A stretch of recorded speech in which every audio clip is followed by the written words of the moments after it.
G'day guys, making sure I put the microphone on, couldn't remember.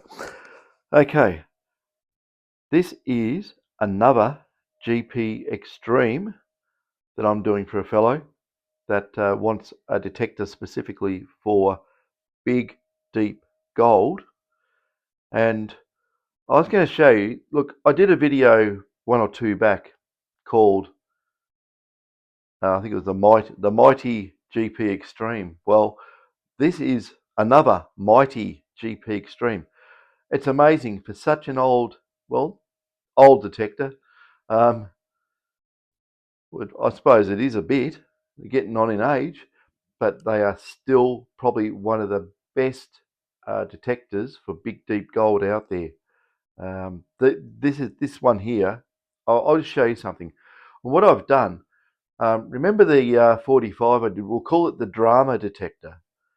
The drama detector had those two modules at the bottom there. That's a 3-stacker. So it's got the variable gain board added to this as well. So it has greater capability. But if you have a listen to this, I've got this set up on minimum gain. Now I'm just trying to do too many things at once here. I've got the chairs. I was going to move the chairs. They're all bunched up at the back of the room. I've moved things around. I'm running out of floor space again. I just don't want to step on anything electronic. But if you can see here that I've got to get rid of these gaming. I've got a gaming chair in here. It's just too big for the room, for the amount of space. And yeah. So we've got our potentiometer here, which controls both channels of the detector, because you've got the 2 input stages. And when you're in mono, uses both, uses 1 in double D and uses 2 in cancel. So I'll turn the volume up on this because you can't even hear it. Like, there we go. I've got the audio amplifier going flat out full. Now the detector is just basically normal timings. If I readjust that, and I'll pull that down a bit, we're on that one, and see if I can make it lock. So there you go.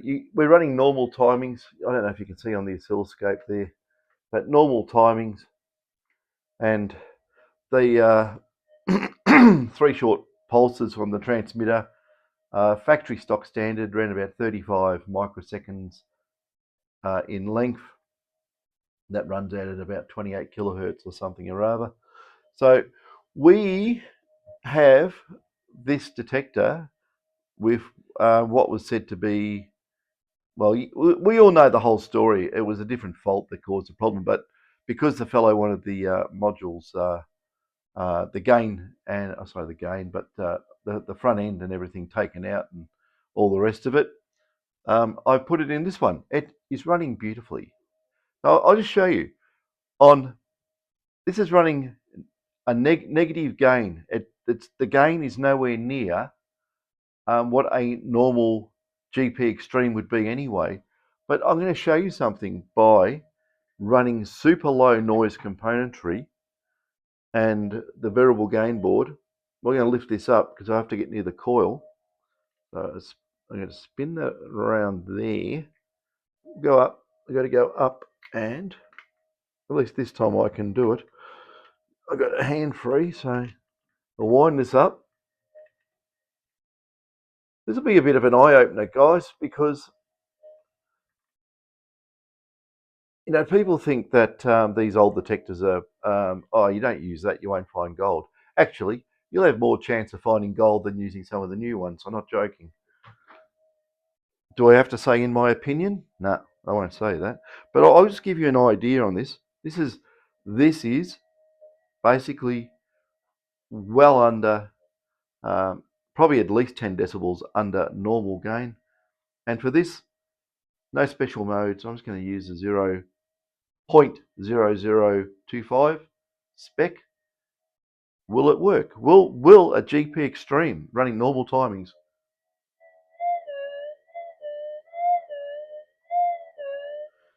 Okay, I might just go and put the other microphone on. I have another one here, so I'll put it over near the speaker.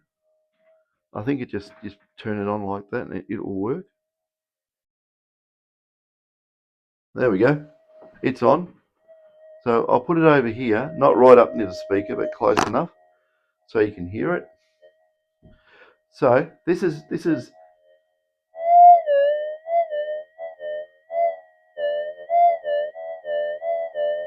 see, not a problem. Now, you know, something a bigger target like a ring, I'm way up in the air. No problem. Okay. Hot rock.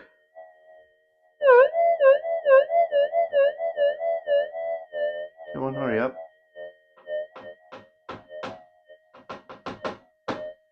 Gone. Okay. Now, let's put the gain up. This is the variable gain. I'm going to put it up and we'll see how we go. I'm just going to turn the audio down because, you know, because of the DC levels changing, the screen when you put the gain up.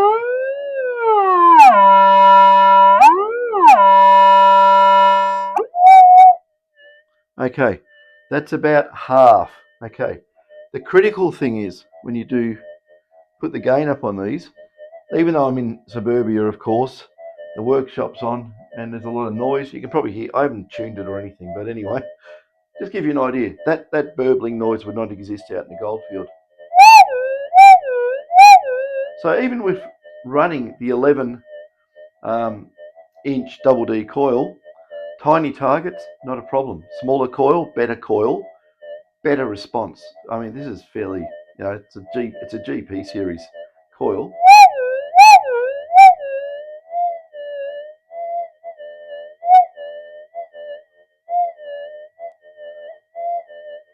What's wrong with that? Nothing. That's outstanding.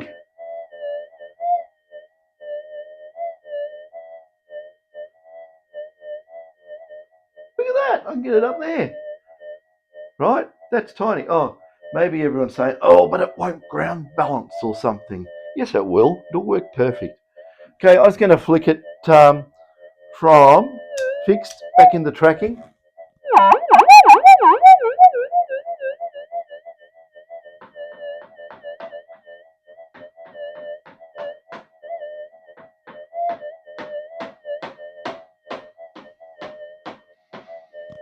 Eats that for breakfast. So that's what I'm saying, guys. If you find these detectors out there and you can get them cheap, just buy them because they are brilliant. They are really, really good. Okay, let's crank the gain a bit more. Turn the audio amp down. So now I'll put it full. And full, I mean, this is you would never ever detect in full. This is where people sometimes get themselves into trouble by just cranking it flat out. But I just want to prove something on this old detector. Okay, I just cranked it full. We have to wait for it to settle down.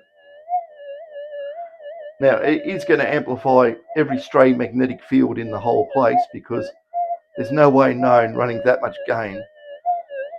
You can keep it quiet. It's just basically near impossible. So use a 0.025 again.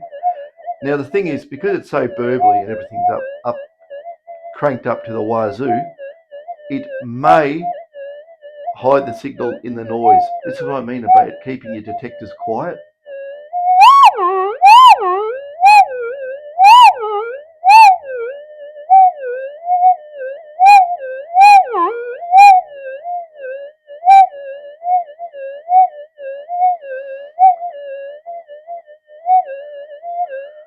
So that is just like 0.025. But see how the signal's getting hidden in the noise. That's why you don't want to run flat out gain. You do not want your detector running like that. Out in the goldfield, it'll probably run beautiful and smooth. But the main thing is, will it remove hot rocks at that gain level?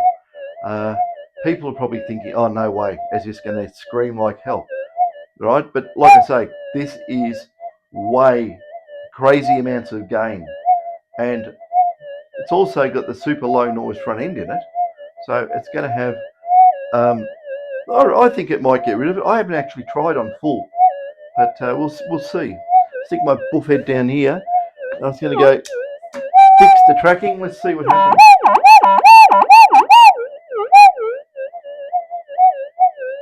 Get out of here. Full gain. Now, I'll tell you what. These older detectors, I'll tell you something as well. Something extra. I'm going to turn it down because we don't need it on. Or actually, how about we'll have a look at how high it goes on a bigger target. I'll try a ring, just a skinny, thin ring. Hang on.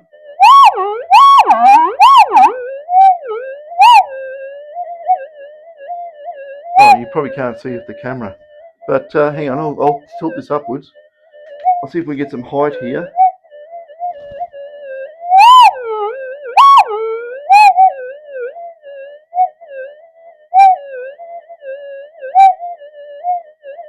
The noise is killing it, but it's way up here somewhere. You got to remember I'm in cancel mode too.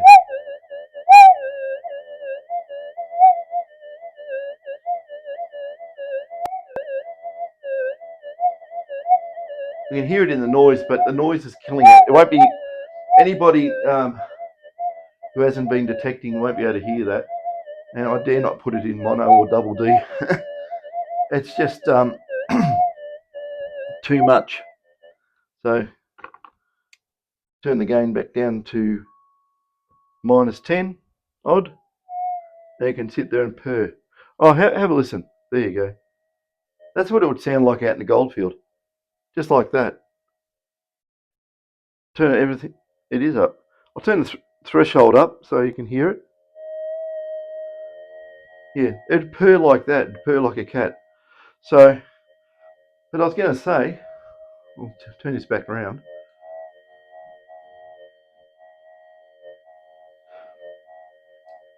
I was going to say, I haven't even put the variable frequency in this yet.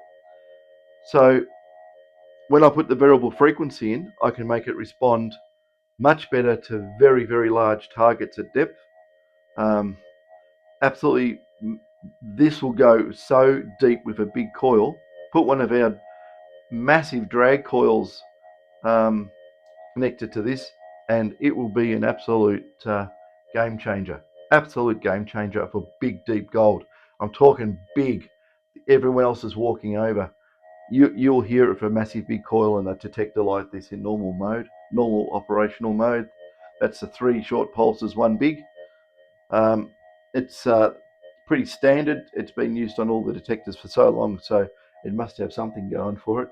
But you can alter the pulse width and receive timing, so it comes in earlier. You can pick up very, very tiny gold, or you can spread the timing out so you can actually start ignoring some of the surface targets, especially in a junky area, and then you can optimize it to go on the big deep stuff, and also more decay allowance on the ground if it wants to hold a like an energized state, let it decay off and be able to hear the targets. Big targets have a long decay time, so you'll be able to hear them quite easily by stretching out the pulse width, which gives the big targets more energy, so it makes them sound louder, or actually gives them enough energy to overcome the losses, the old inverse square law losses, and be able to hear it with your receiving coil.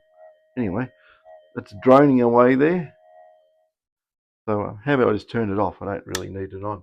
But just to go and show you guys that even a old base design with new technology installed in critical components makes a damn good metal detector. Actually, this is working so good, I'm actually starting to think I should be using this rather than my GPX 4500 or 5000. because to me, that's outstanding. That is just brilliant. Um, yeah, I shocked myself. But just to go and show that these modifications do work absolutely beautifully, and if it can get rid of those nasty hot rocks like that, it'll just chew up normal goldfield ground for breakfast. It's not going to have any detrimental effect on it whatsoever. But hey, this one will be tested. The weather's warmed up a bit today, and we have wind, but we don't have the rain and freezing cold temperatures. It's got to 16 degrees Celsius, so it's not warm.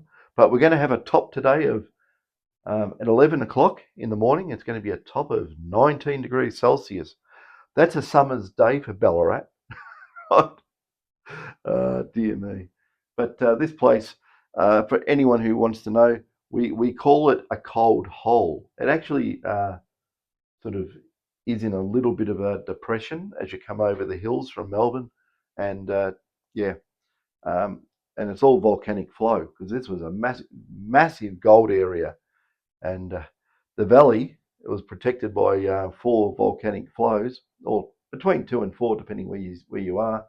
Yeah, massive amounts of gold was recovered below the basalt, and even the creeks. You have a look at some of the creeks around here, the surface creeks. Um, Absolutely, you put your pan in there, and you probably couldn't lift it. There was that much gold back in the 1850s, and a lot of it has not been found. A lot of it is still here. Uh, People just haven't looked in the right spots. But all the outlying areas around here too, massive gold fields, massive. If you know people you can get on a private property, you'll do really well. Um, so, yeah, I digress. But this is just basically saying that these older detectors, you can make them into super detectors. They are absolutely unbelievably so good. I'm looking at the size coil on that. I'm not joking, right? You know, how would I'm sorry, but I only really conversant with the Minelab detectors. There's some other ones I know about, but I don't go on the other ones because at the end of the day, you can't beat the Minelab. For pulse induction, I have never seen a detector come close to the performance of the Minelab detectors. They just do not go anywhere near it. I've tried a lot of different stuff. I'm not going to say the other brands, you can probably work it out yourself who makes PI detectors, but the sensitivity and just the signal response with a little, is it a little? No, it's probably a lot. It's a lot of research, and there's a lot of work goes into the design of the boards and the rest of it. And you got to be careful. You got to know what you're doing. You can't just go and say, oh, look, we'll up the gain on it. We'll run a audio control chip for dual channel control, and then bring the gain back down. That won't work. Believe me, it will not work. You have to do things in a particular way. You better off dropping the gain and bringing it back up. But the way a lot of people do it, they lose high frequency signal. They lose it because of the way they do it, and they will never get the responses that I can get with these board designs and modules on any of these detectors. You can't do it any other way. I know exactly how to do it. I've done it. I've done it all my life, and I've just upped the ante on it and just kept on innovating, improving, and this is what you get. You get an absolute. Sorry, I can't swear on YouTube, but I'd be using a few really choice words to explain how well this works. So, out in the field, that imagine this. Oh God, I haven't had my coffee yet. Um, Imagine this on a something like a 6 or 8 inch mono coil, right? Sniping small gold. My God, I think the performance on that's outdoing some other specifically made small gold detectors. And this particularly was not a small gold detector when it was made, but it absolutely could you imagine speeding up, clocking it up, and speeding up those pulses? It's gonna absolutely ping like almighty hell.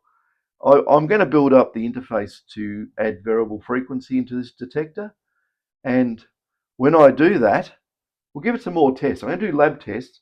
Everyone says, "Oh, you're testing it in the office." Well, hey, what I'm going to do? Do you think I should take all my test bench and stick it out in the middle of the gold field and run a generator? Get real. Prove the concept on the bench like every other company does. You don't go work out in the middle of the paddock and then prove it out in the field, right? That's how you do it. There's so much, yeah, yeah. There's so much something, something, something, and something else. You can fill in the blanks, like what's been said. That you know, it drives you crazy. Like I say, I know I'm not going to go there because I'm just getting right off path. This is about the detector. That is, have a look. It's a GP Extreme. It's not anything magic, and but freaking working magic, I tell you. Oh, I'm really, really amazed how well that's working, guys. Anyone who wants to go prospecting and you don't want to go lash out, I don't know, 8 to 10 grand on a detector, get one of these, and I will do to that old. I don't care if it's an Extreme 3000 or 3500. I'll do to that detector what I've done to this detector, plus I'm going to do more to it as well. There's a lot of other stuff, a lot more refinements I can do, but that is just rough as guts, sort of, here, I'm going to put that in, and, I haven't done all the other stuff, and here, have a look at this. And you can see for yourself, right? There's guys out there who've got these I've done, so you know damn well what I'm talking about. This is unbelievably good. Like, um, you hear about um, people running. I'm going to show you something, right? So uh, there's people who run around. I'll just get this down. Come here. Okay.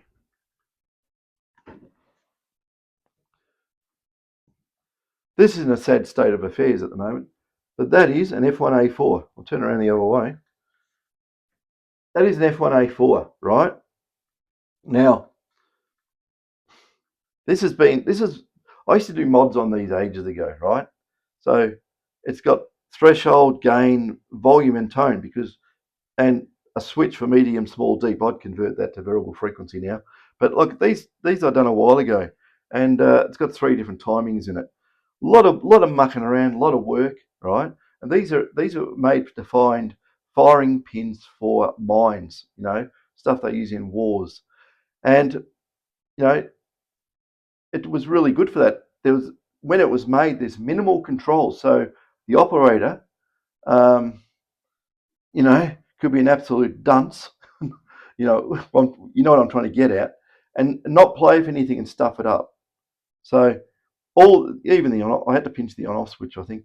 But even though this was made for tiny, tiny, tiny gold, well, it was made for tiny mine firing pins, but it's been converted into a gold detector, right? I wouldn't use this in a million years. No way known would I use. I'd use the other one, mod it up. It's absolutely leaves this for dead. I mean, it's very, very old modifications in this one. Very old.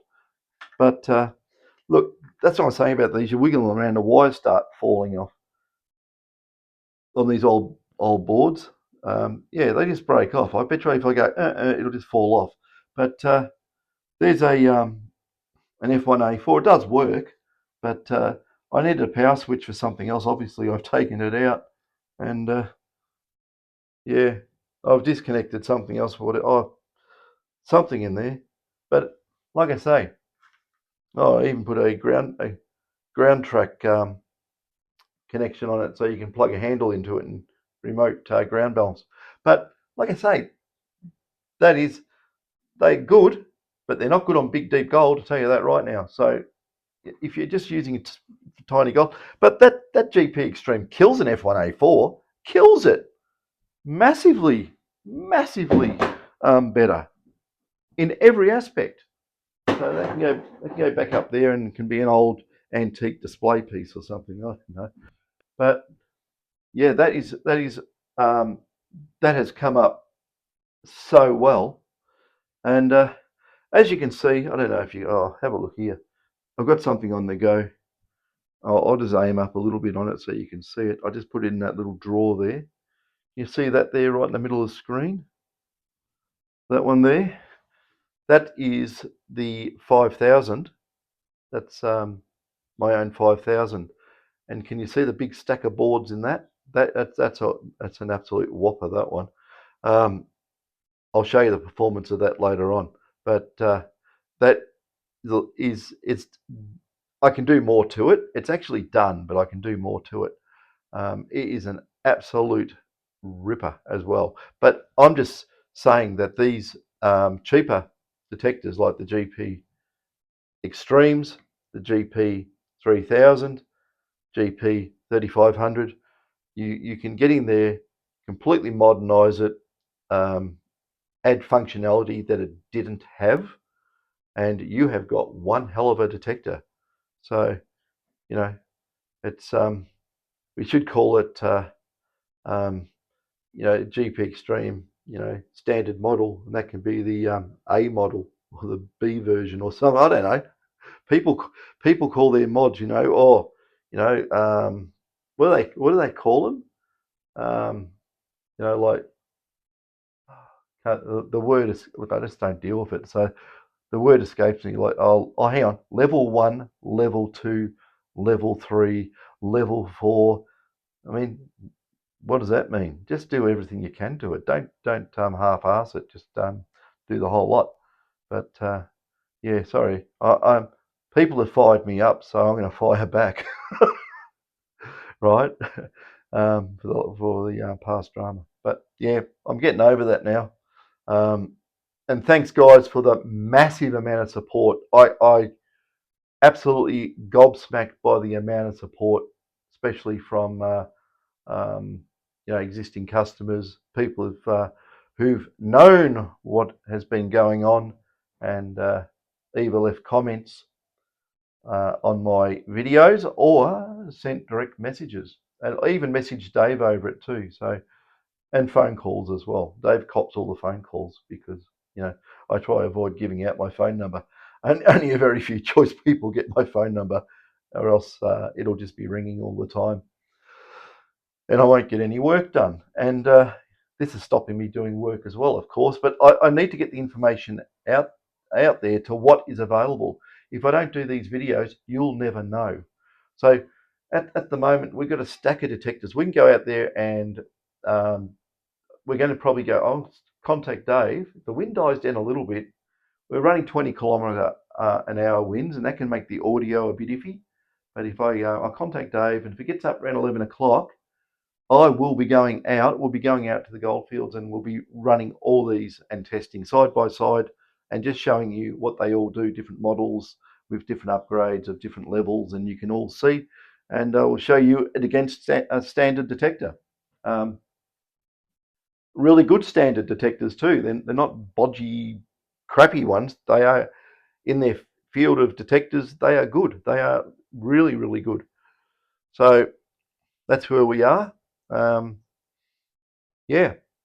But there's people who think doing everything on the bench test is it won't work in the real thing. So just remember, guys, that if your microwave was developed on a workbench in a factory, it's not going to work in your kitchen, right? Because it was never tested in the kitchen.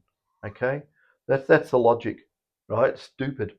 It is stupid because how can you say that? It was tested in a on the workbench. It's not going to work anywhere else. Okay, it's got an automatic geolocation system in it, and it's if it moves 10 feet left, right, or whatever, east or west or whatever, it's going to stop working. Oh dear me, sorry, I just don't. Hang on.